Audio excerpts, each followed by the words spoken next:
Merci beaucoup. Pour honorer les élèves, j'irai méthodiquement, mais de manière brève, parce que nous sommes à la télé, mais je répondrai à toutes les questions. D'abord, je voudrais préciser une chose. Nous n'avons pas dit que le Congo n'a pas besoin d'étrangers, mais nous avons dit que Moussé avait dit que le Congo n'a pas besoin de tuteurs étrangers. Nous n'avons pas besoin d'être sous tutorat, sous protectorat. Nous n'avons pas besoin d'avoir des maîtres. Nous sommes maîtres de nous-mêmes. Nous avons tout ce qu'il nous faut au Congo pour le faire. Mais le Congo va recevoir le monde entier au Congo. Ils viendront dans le respect de la loi, dans le respect des Congolais, de notre dignité. Et nous pouvons les prendre parce que nous sommes aussi le pays de l'Ubuntu. La solidarité. J'entre dans ces questions, je suis très heureux parce que mon maître est dans la salle, le professeur Moussao. Une bonne partie des réponses à ces questions, c'est autour de la déprogrammation et reprogrammation positive des mentalités. C'est sa thèse à lui. Le Congolais doit déprogrammer. Comme on déprogramme un ordinateur, on formate. On enlève ce qui est là, on reprogramme un nouveau logiciel. Ce nouveau logiciel, c'est par rapport aux valeurs d'Moussé et de Patrice Emery Lumumba. Là, c'est un élément important à dire. Autre chose que je voudrais dire ici, c'est que à 16 ans, si pas 16 ans, 17 ans, Laurent Désiré Kabila, lorsqu'on assassine Patrice Emery Lumumba, il dit à sa mère, je serai le prochain Lumumba. Il avait 16 ans, c'était un jeune. Il a dit, je serai le prochain Lumumba. C'est vrai qu'Antoine Gizenga va aller à Kisangani pour se présenter comme l'héritier. Effectivement, il l'était parce qu'il était dans le gouvernement, le vice-premier ministre, dont l'adjoint de Patrice Emery Lumumba. Mais sur le terrain, il y avait beaucoup de Lumumba, dont Laurent Désiré Kabila, tout comme je suis convaincu que dans le fin fond de nos villages actuellement, il y a beaucoup d'autres Lumumba, beaucoup d'autres Laurent Désiré Kabila. Alors, je vais dans des questions. Comment faire pour cette idéologie nationaliste? En fait, c'est le nationalisme qui est l'idéologie qui met ensemble Lumumba et Laurent Désiré Kabila. Alors, vous me posez la question de comment faire, je l'ai dit ici.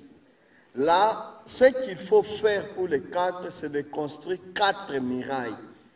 Vous, les jeunes, vous avez l'obligation, de construire une armée forte, une armée dissuasive. Il est absurde que nous fassions 30 ans de guerre sans devenir forts. Parce que les temps difficiles doivent créer les hommes forts. Et c'est pourquoi nous vous apprenons aussi nos souffrances. Nous vous apprenons comment nos ancêtres, nos parents ont souffert, jusqu'à donner de leur sang. C'est pour que vous puissiez comprendre que, 1, miraille militaire. 2, miraille de mentalité, changement de mentalité. Si vous travaillez sur les mentalités, vous comprenez que vous mourrez un jour, il ne faut pas voler, il ne faut pas trahir le pays. Ça, c'est un élément. 3, c'est miraille industrielle. L'honorable Janet Kabila venait de dire ici que les pays, nous avons des minéraux, mais nous ne les transformons pas. C'est à nous de créer une industrie de transformation sur les pays. Ça ne sert à rien que nous soyons là en train de produire des mangues au mois de décembre et directement en janvier, il n'y a plus de mangues parce que nous sommes incapables de transformer, de conserver localement. Si nous faisons cela dans cette transformation, d'où la place de la recherche scientifique, malheureusement, nous sommes encore dans un pays où un politicien avait appelé un jour le ministère de la Recherche scientifique et dit Bissika Bikaouka. Ça, c'est quand même un grand problème. Donc, voilà d'autres questions. Qui a trahi le Congo? Qui a trahi le Congo? Je peux dire que c'est la majorité de toute une génération. Le problème, la plupart du temps, nous regardons que les gouvernants. Mais d'où viennent nos gouvernants? Ils viennent de nos familles, de nos églises, de nos partis politiques, de nos ONG et de nos écoles. En réalité, qui a failli? L'école a failli. La famille a failli. L'Église a failli, nous tous nous avons failli, nous avons permis à n'importe qui de nous gouverner. Donc c'est toute une génération. Mais attention, nous n'avons pas failli totalement. Je suis peut-être sévère envers une génération, mais le fait seulement que nous soyons là, en train de vous en parler, c'est déjà que nous sommes en train d'assumer notre rôle, de vous transmettre un combat qu'il faut faire. L'enseignant me pose la question sur les vraies causes de l'assassinat de Patrice Emery Lumumba. Je l'ai dit ici, Patrice Emery Lumumba est essentiellement assassiné pour avoir créé la Banque centrale du Congo, pour s'être battu pour notre souveraineté économique. N'oubliez pas que Patrice Emery Lumumba, à un moment donné, il était toléré dans les milieux occidentaux. On est venu lui coller ce pseudo-nom de communiste simplement parce que Lumumba a déjoué la stratégie de ceux qui voulaient continuer à avoir la main mise sur nos richesses. On voulait que la Banque centrale du Congo, Rwanda, Urundi continue à fonctionner. Et ça explique toutes les guerres que nous avons aujourd'hui. Nous avons eu un président d'un pays étranger venir ici pour nous dire que nous devons partager nos richesses avec les voisins. Lui ne les partage pas avec les voisins ailleurs. Il nous l'a dit ici. Ils sont allés au Sénégal, dans une université, dire que nous n'avons pas l'histoire. Nous ne sommes pas entrés suffisamment dans l'histoire. Ce qui est faux. Tous ceux qui connaissent l'histoire des puissances savent que l'Europe ne serait rien, même l'Amérique et l'Asie, sans l'Afrique. Ce que vous appelez Égypte, c'est chez nous. Pythagore, tous les grands savants, même Jésus est venu étudier chez nous, a eu l'éducation de chez nous, pour rentrer chez lui à 13 ans. Moïse a étudié chez nous. Bon, puis après, il y a des églises où les pasteurs n'ont pas beaucoup étudié, qui disent aux gens de dire, les Égyptiens, là, vous ne les verrez plus et tout. Les Égyptiens, ce sont vos ancêtres. Comment Laurent Désiré Kabila a-t-il maintenu le pouvoir malgré les défis? Oui, Laurent Désiré Kabila a passé tout son temps dans les défis. D'ailleurs, il y a un aspect que les gens ne savent pas. Et Patrice Emery Lumumba et Laurent Désiré Kabila n'ont pas enrichi leur famille. Ils n'ont pas laissé de richesses matérielles. Ils ne l'ont pas fait. On a vu Laurent Désiré Kabila dormir dans les avions. Ici, il quitte ici, il est en Angola, le lendemain, il est au Zimbabwe. Dormir dans les avions en train de rechercher la solution à la guerre de ce pays. Mais il s'appelait le soldat du peuple. Et il parlait du soldat poisson dans l'eau. C'est-à-dire que le peuple et l'armée doivent être comme les poissons et l'eau.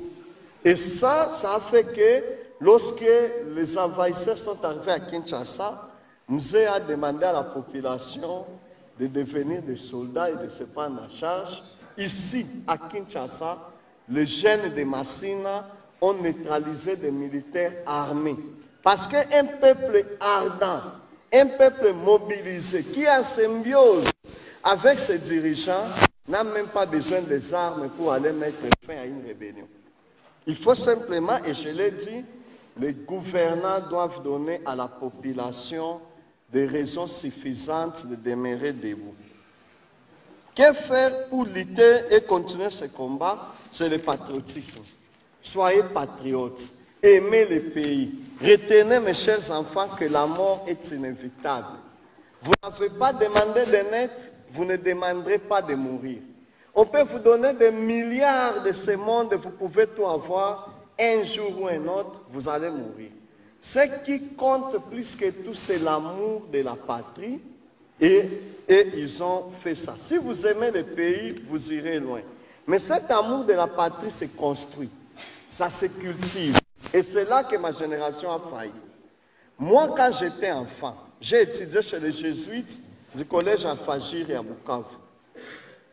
Tu peux avoir 90%, mais tu as la conduite médiocre, on te chasse de l'école. Puis aujourd'hui, nous avons des écoles où on ne remplit plus la mention conduite. Et puis ça passe. Ce genre de bulletin, ça c'est un problème. Nous devons revaloriser ça. Alors la question, c'est préparer à une guerre perpétuelle. Oui, la guerre elle-même, vous devrez l'entendre sous ses aspects multidimensionnels. une guerre armée, une guerre économique, une guerre intellectuelle, une guerre agricole, ainsi de suite. Alors, est-ce que c'est possible? Je comprends votre question. Il y a un économiste, son nom c'est Ricardo, il avait rédigé une théorie sur les processus de développement, et puis les économistes avaient pris l'habitude de dire que l'argent n'aime pas les bruits. C'est faux. La science a évolué. Aujourd'hui, il existe ce qu'on appelle l'économie de la guerre. La ville la mieux construite du Congo durant les 30 dernières années, c'est la ville de Goma. Cette ville est aussi la ville qui a connu les plus grands martyrs. Ils ne sont qu'en guerre, mais à force de se battre, Goma est en train de se construire. Apprenons l'économie de la guerre, apprenons à nous battre tout en développant le pays, parce qu'on le veuille ou non, ils nous envieront toujours. Qui a tué le président Laurent Désiré Kabila? Peut-être pas les noms, on ne saura pas les voir parce que l'histoire s'écrit progressivement, mais je peux vous assurer que c'est un partenariat des impérialistes assistés de leurs traîtres dedans. Il y a des gens qui ont trahi la patrie parmi nos enfants et qui ont collaboré avec les étrangers pour atteindre cela. C'est l'impérialisme qui a tué Laurent Désiré Kabila, et cet impérialisme avait tué Patrice Emery Lumumba, cet impérialisme avait tué Simon Kimbangu, cet impérialisme avait fait brûler Kimpa Vita, cet impérialisme a tué Mamadou Ndala, mais chaque fois avec des mains des Congolais, avec des collabos internes que nous appelons des traîtres. Mon ami Kassongo, il dit quels sont les défis auxquels Kabila a fait face. Kabila arrive au pouvoir d'abord dans un contexte où tout est défaillant. Retenez que la guerre que nous vivons aujourd'hui, c'est la conséquence de la crise d'analyse stratégique des services de renseignement d'Isaïe. Durant les Zaïre, les gens de renseignement de l'armée ont passé le temps à s'enrichir au lieu de réfléchir.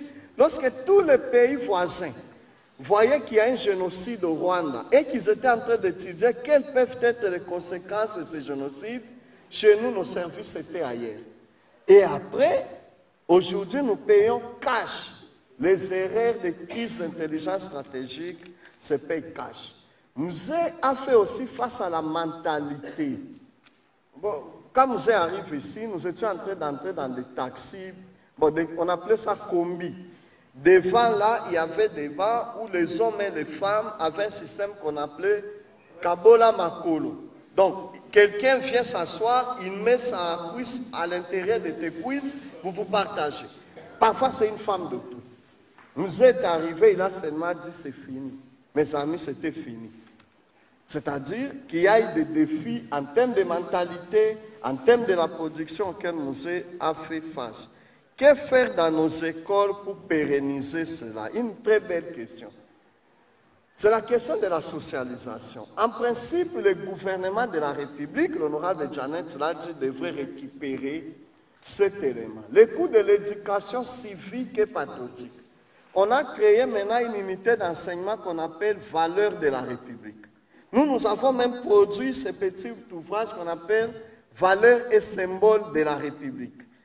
Et nous sommes en train de le traduire en dessin animé pour que tout le monde ait ça. Nous sommes en train de faire des chansons. On a contacté au moins 3 musiciens. Mais ce qui est bizarre, quand nous on produit ça, on l'imprime à $5 et nous le vendons à $5. Donc nous le faisons gratuitement parce que nous voulons que ça circule. Mais hélas, quand on contacte un musicien, il nous dit « payez-moi », il nous donne un cachet. Quand nous contactons quelqu'un qui doit faire le dessin animé, il demande un cachet. Cet ouvrage Valeurs symbole de la République a été reconnu au Forum du génie scientifique congolais, organisé par le ministère de la Recherche scientifique. La première ministre nous a demandé de voir le ministre en Nouvelle-Planète. J'espère qu'elle prendra ça en compte. Nous devons enseigner l'histoire du Congo à nos enfants au lieu de parler de Charlemagne et ainsi de suite. Alors, que faire? Ça, c'est dans nos écoles, mais aussi pas seulement les écoles. Les églises, les partis politiques. J'ai vu les leaders des partis politiques ici. Je contacte souvent le professeur Chadar parce que nous sommes de la même faculté. J'ai toujours voulu qu'un jour, le PPRD, l'IDPS, nous appellent pour dire venez nous parler des valeurs et symboles de la République. Et non pas que des politiciens. Il faut à un moment donné, on appelle quelqu'un qui vient vous parler des méfaits, même de celui que vous pensez être votre ennemi politique. C'est un élément très important, les partis politiques, les églises. Et évitons de passer tout le temps par raconter nos rêves dans les églises. Le gouvernement devrait obliger les pasteurs à réserver même 30 minutes dans leur prêche pour parler de l'État, pour parler des valeurs de la cohésion nationale, ainsi de suite. Et on peut continuer. Massengu, il pose la question sur la monnaie. Vous avez raison, ma fille. La monnaie, c'est un instrument de notre souveraineté. Nous avons vu dans ce pays, c'est le lieu de le dire, avec le Premier ministre Matata Ponyo. Il a tout fait pour stabiliser cette monnaie. Bon, évidemment, les petits peuples ne comprenaient pas. Ils disaient qu'il y a la stabilité du cadre macroéconomique. Mais les gens ne comprenaient pas que plus votre monnaie est à un niveau stable, plus la valeur d'achat augmente. Mais notre souci n'est pas de stabiliser la monnaie. Notre souci, c'est de reculer jusqu'à atteindre le niveau où nous étions, $1 égale 1 franc congolais. Pour y parvenir, produisez. Les jours où nous apprendrons à produire chez nous, à consommer chez nous, nous aurons un marché chez nous, nous allons fixer les prix chez nous et la monnaie sera stable. Vous savez que M. Laurent Désiré Kabila a quitté le pays sans endetter la République. Il n'a jamais pris une dette d'un pays étranger et c'est pour cette raison-là que la monnaie était aussi stable. Alors, nomenclature, vous dites mentale, spirituelle, produit ce que vous consommez, consommez ce que vous produisez. Au moins aujourd'hui, je l'ai dit, on a vu une initiative qu'on appelle incubateur du génie scientifique congolais. Nous sommes en train d'espérer que cette initiative bénéficiera vraiment de l'argent, des moyens, mais je félicite ici le ministre Kabanda de la recherche scientifique par rapport à cette idée-là où on doit aller regarder dans nos villages quel est le Congolais qui crée quelque chose d'utile et on valorise cela. Comment pénaliser l'incompétence? Bon, les députés et les parlementaires savent comment on pénalise les choses. Jusqu'ici, chez nous, on n'a pas pénalisé l'incompétence. Mais je pense que les personnes incompétentes ne doivent pas gouverner. La politique est une chose très très sérieuse pour être abandonnée entre les mains de ceux qui ont échoué à l'école. Donc ça, il faut vraiment qu'on y accorde beaucoup de place. Pourquoi la Fondation, Honorable Janet a déjà répondu à cette question. Que faire pour valoriser la monnaie? Je viens de le faire. Le secret, c'est dans la production. Le secret, c'est dans l'éducation. La monnaie, on doit apprendre aux gens à respecter. Vous savez que nous sommes le seul pays au monde où on refuse les billets de dollars quand c'est un peu coupé. Partout où vous allez, les billets de dollars peuvent être un peu coupés, on les prend. C'est nous qui avons créé ça. Mais chez nous, notre franc congolais, les mamans, les gens, les jeunes, nous l'entretenons jusque dans les chaussettes. Et pourtant, il est écrit là, le consommateur est puni de servitude pénale. Assassinat de Lumumba, quelle est son influence sur la politique intérieure? Malheureusement, je serai bref sur cette question, mais j'enseigne ça dans les cours d'histoire politique du Congo que je coanime avec le professeur Moussao. Lumumba, il faut bien comprendre ce qu'il fait. Quand on décide d'arrêter Lumumba, d'abord, quand Lumumba crée son MNC, jusqu'au niveau de son arrestation, qui ont pris Lumumba en charge? Ce sont les leaders du Kwilu, du PESA. Parce que Lumumba a créé un parti et dans le Kwilu, avec tous les leaders du Kwilu, Takizala, Kamitatu, ainsi de suite. Kamitatu, gouverneur de Kinshasa, c'est lui qui va organiser des réunions dans sa résidence pour faire fuir Lumumba. Et d'ailleurs, Lumumba va traverser toutes les provinces du Grand Bandundu. Kwilu, Kwango, Kamitatu, qui avait une considération spirituelle, il dit, tant que tu seras sur la terre de mes ancêtres, rien ne t'arrivera. Et Lumumba est en train de faire des meetings. Il arrive même à Kikwit, au lieu de continuer, il entre à Bulungu. À 120 km, il tient un meeting. C'est à partir de Boulungu qu'on l'acquise, on appelle, il rentre. Lumumba est arrêté où c'est que lorsqu'il traverse, il entre sur la terre de ses ancêtres. C'est là-bas qu'il est arrêté, c'est dans l'espace Grand Kassai. C'est là-bas que Lumumba s'est fait arrêter. Sur le plan spirituel, il y a quand même quelque chose d'important. C'est un nationaliste. Il n'est pas trahi sur les terres de ses alliés. Il est trahi sur la terre de ses ancêtres.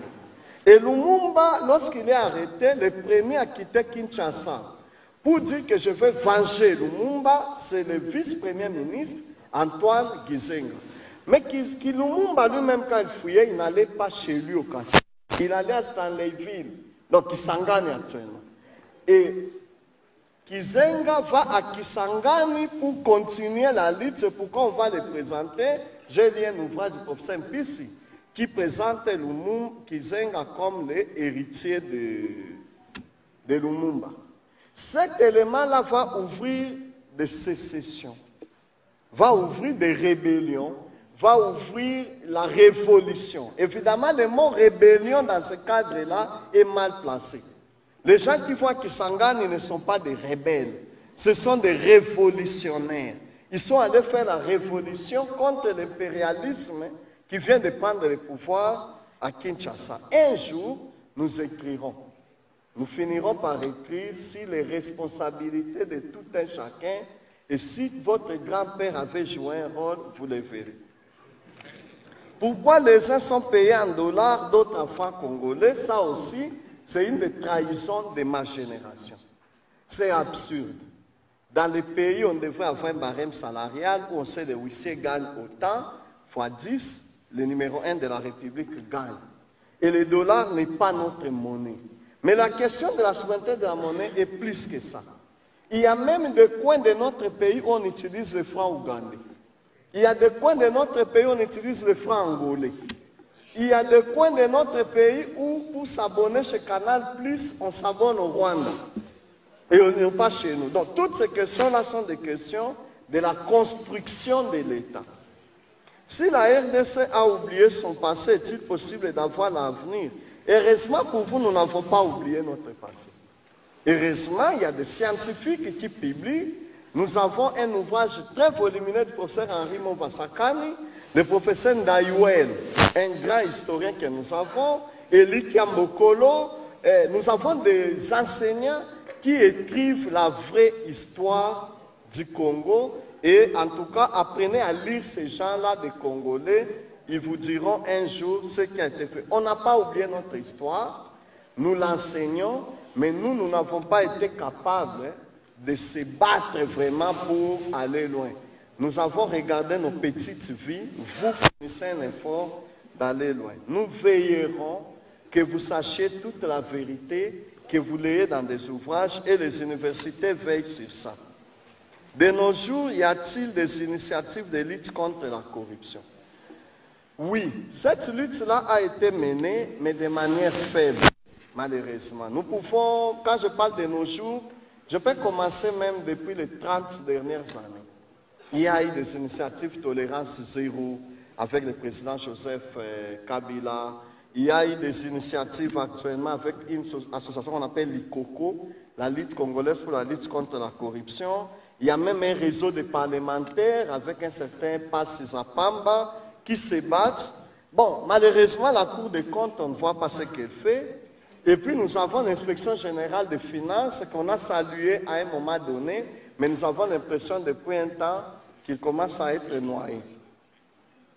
Ils ne seraient pas fiers de nous. Oui, si Lumumba et Kabila revenaient aujourd'hui, ils ne seraient pas fiers de nous. Peut-être qu'à peine arrivés, ils demanderont de rentrer d'où ils viennent. Parce que nous avons trahi leur combat, nous n'avons pas été capables de l'amener jusqu'au bout. Il y a une minorité qui s'est battue pour ce pays. Je vous ai parlé de Mamadou Ndala. Il est l'image de tout un système qui a mis fin à la rébellion du M23 il n'y a pas longtemps. Après, bon, nous avons commis nos erreurs jusqu'à aller ressusciter ce démon-là. Ça perdure, nos écoles, unité nationale, musée, unité nationale, lutte contre la corruption. Oui, mais musée a dit prenez-vous en charge. Prenez-vous en charge, ne jamais trahir le Congo. La jeunesse peut-il éviter de trahir? Oui, il suffit de bien former cette jeunesse. Il faut changer le discours. Dans ce pays, on a eu des gens qui ont banalisé la corruption. On a entendu des phrases, Ibandambu, Tikandambu. Ça ne doit pas exister.